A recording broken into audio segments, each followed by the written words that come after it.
Perkenalkan, nama saya Siti Wahyu Nur Asia Jamil. Saya Lukia Tulparo. Di sini kami akan membahas perancangan sistem basis data tentang penjualan produk hasil daur ulang sampah. Di sini yang pertama yaitu studi kasus mengenai penjualan produk hasil daur ulang sampah. Penjualan produk daur ulang merupakan salah satu bentuk usaha yang mendukung prinsip ramah lingkungan dengan memanfaatkan kembali barang bekas menjadi produk bernilai jual. Dalam praktiknya, banyak pelaku UMKM yang bergerak di bidang ini masih mencatat transaksi secara manual yang dapat menimbulkan resiko kehilangan data, salah perhitungan stok, dan sulitnya pelacakan histori pembelian. Untuk mengatasi permasalahan tersebut, dirancang sebuah sistem basis data menggunakan SQL yang bertujuan untuk mendigitalisasi proses penjualan, mulai dari pencatatan pelanggan atau member, produk, kategori, transaksi, hingga pembayaran. Sistem ini juga dilengkapi dengan fitur-fitur tambahan seperti view untuk laporan, trigger untuk validasi otomatis, store procedure untuk proses kompleks, serta pengaturan hak akses user untuk menjaga keamanan data. Studi kasus ini membuktikan bahwa penerapan basis data yang terstruktur dan logis dapat membantu meningkatkan efisiensi operasional bisnis dan meminimalisir kesalahan dalam pencatatan transaksi. Yang kedua, menentukan entitas, atribut, dan relasi antar tabel. Langkah pertama adalah menentukan entitas yang sesuai berdasarkan kebutuhan sistem. Entitasnya ada member, order, detail order, produk, kategori, pembayaran, keranjang. Setelah entitas ditentukan, langkah berikutnya adalah menentukan atribut yang sesuai untuk setiap entitas berdasarkan kebutuhan sistem. Entitas member mempunyai atribut ID member, nama, password, email, telepon, alamat, kota, dan status member. Order mempunyai atribut ID order, ID member, tanggal order, jam order, status bayar, dan status order. Detail order mempunyai atribut ID order, ID produk, dan jumlah beli. Produk mempunyai atribut ID produk, kode produk, ID kategori, nama, harga, stok, keterangan, dan gambar. Kategori mempunyai atribut ID kategori dan nama. Pembayaran mempunyai atribut ID order, nama bank tujuan, nomor rekening, total, dan gambar. Keranjang mempunyai atribut ID keranjang, ID produk, ID session, dan jumlah keranjang. Langkah berikutnya adalah menentukan relasi antar entitas yang ditentukan berdasarkan kebutuhan dan interaksi yang terjadi di dalam sistem. Entitas member ke order, relasinya memiliki. Jadi, member memiliki order. Order ke pembayaran, relasinya melakukan. Jadi, order melakukan pembayaran. Order ke detail order, relasinya memiliki. Jadi, order memiliki detail order. Detail order ke produk, relasinya memiliki. Jadi, detail order memiliki produk. Produk ke kategori, relasinya memiliki. Jadi, produk memiliki kategori. Detail order ke keranjang, relasinya memiliki. Jadi, detail order memiliki keranjang. Setelah relasi antar entitas ditentukan, langkah berikutnya adalah menentukan mapping cardinality untuk memastikan jumlah keterhubungan antar entitas sesuai dengan kebutuhan sistem. Entitas member ke order yaitu one to many. Jadi, satu member memiliki banyak order. Order ke pembayaran one to one. Jadi, satu order melakukan satu pembayaran. Order ke detail order one to many. Jadi, satu order memiliki banyak detail order. Detail order ke produk many to one. Banyak detail order memiliki satu produk. Produk ke kategori many to one. Banyak produk memiliki satu kategori. Detail order ke keranjang many to one. Banyak detail order memiliki satu keranjang. Selanjutnya yaitu ada penggambaran ERD, Entity Relationship Diagram. Di sini ada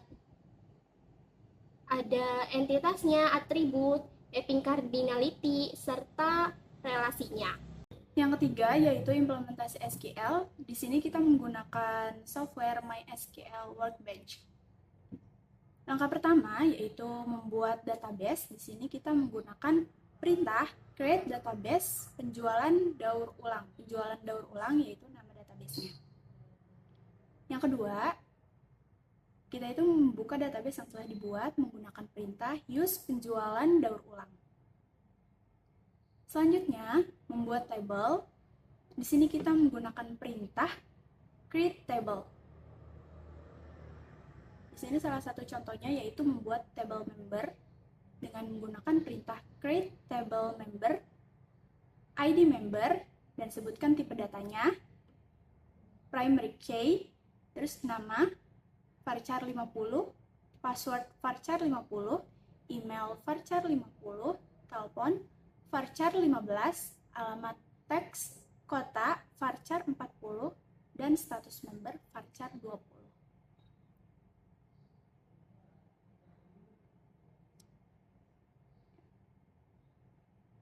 Selanjutnya, mengubah nama kolom. Di sini kita menggunakan perintah alter, yaitu alter table member change telepon, no telepon, dan menyebutkan tipe datanya yaitu varchar 15.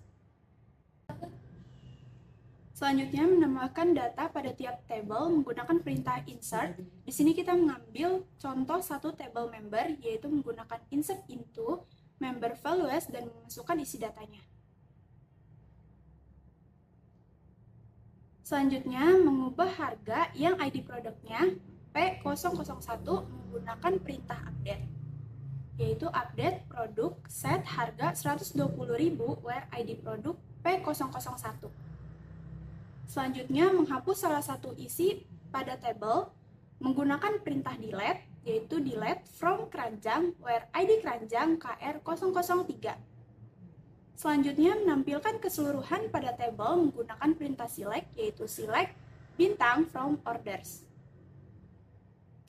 Selanjutnya, di sini ada view. View untuk laporan menampilkan total transaksi per pelanggan. View ini digunakan untuk membuat laporan yang menampilkan nama pelanggan dan jumlah transaksi yang sudah dilakukan. Logikanya, setiap order terkait dengan member. Dengan menghitung jumlah order atau count per nama, kita tahu siapa pelanggan yang paling aktif. Berikut perintah create view-nya. Selanjutnya, view yang kedua yaitu view terbatas untuk user tertentu menampilkan produk dan stok. View ini membatasi kolom yang dapat diakses oleh pengguna biasa agar mereka hanya bisa melihat informasi penting, yaitu nama produk, harga, dan stok. Kolom sensitif seperti ID, keterangan, atau kategori disembunyikan untuk keamanan. Berikut perintahnya yaitu create view, view produk, user as select, nama, harga, stock from produk. Selanjutnya di sini ada trigger. Yang pertama, sebelum insert atau validasi stok, trigger ini dijalankan otomatis sebelum data ditambahkan ke detail order. Ia mengecek stok dari produk yang ingin dibeli. Jika jumlah pembelian atau new jumlah beli lebih besar dari stok, maka sistem akan menolak transaksi. Tujuannya agar stok tidak minus. Berikut perintah yang kita gunakan untuk trigger. Yang kedua, setelah update harga, catat log atau buat tabel log terlebih dahulu. Trigger ini bekerja otomatis setelah terjadi perubahan pada data produk. Jika produk baru berbeda dari harga lama, maka trigger mencatat perubahan tersebut ke tabel log harga. Ini membantu pelacakan atau audit data harga. Berikut perintah create table-nya. Selanjutnya, start procedure. 1. Untuk operasi kompleks atau transaksi pembelian otomatis. Start procedure ini menjalankan dua perintah sekaligus, yaitu menambahkan pembelian ke detail order, lalu langsung mengurangi stok produk. Ini membantu efisiensi proses dan menghindari kelalaian pengguna dalam memperbarui stok. Berikut perintah start procedure yang pertama. Yang kedua, 1. Untuk laporan atau ringkasan data. Prosedur ini berguna untuk menampilkan data penting produk secara cepat, terutama untuk kebutuhan laporan harian atau pemantauan rutin. Berikut perintah prosedur yang kedua. Selanjutnya, keamanan data. Langkah yang pertama yaitu membuat user. Di sini menggunakan perintah create user admin at localhost identified by admin 123. Yang kedua, hak akses yang berbeda, admin akses penuh dan user biasa itu akses terbatas. Misalnya hanya select dan insert. Berikut perintahnya. Yang terakhir yaitu revoke. Dengan perintah revoke insert on penjualan daur ulang bintang from user biasa at localhost. Dari penjelasan yang telah kami sampaikan, dapat disimpulkan dengan sistem ini pengolahan data penjualan menjadi lebih rapi, otomatis, dan juga aman. Penggunaan fitur-fitur SQL seperti view, trigger, prosedur, dan user privilege mampu mendukung aktivitas bisnis menjadi lebih efisien.